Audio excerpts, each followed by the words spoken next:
আমাদের মোটরসাইকেলটা পাংচার হয়ে গেছে, তাই আমি চাকাটা খুলে নিচ্ছি। পাংচার সারাতে দিয়ে আসবো। তাই আমাদের এখান থেকে গ্যারেজটা অনেকটা দূর, তাই আমি আরেকটা মোটরসাইকেলে চলে যাচ্ছি পাংচার ঠিক করাতে। মোটরসাইকেল ঠেলে নিয়ে আসা আমার দ্বারা অসম্ভব ছিল, তাই আমি চাকাটা খুলে নিয়ে যাচ্ছি।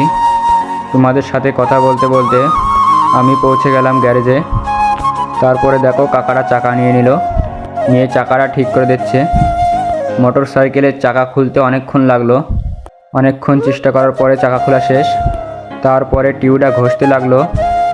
কিছুক্ষণ ঘষার পরে একটা পটি লাগিয়ে দিল। আমাদের পটি লাগানো শেষ, এবার চাকাগুলো লাগিয়ে দেবে। দেখতেই পাচ্ছ কাকা আবার টায়ারটা লাগিয়ে দিল। তারপরে পা দিয়ে চাপ দিয়ে ঠিক করে দিল। চাকায় হাওয়া ভরে আমার কাছে চাকা দিয়ে দিল। চাকা নিয়ে চলে যাচ্ছি আমি বাড়ি।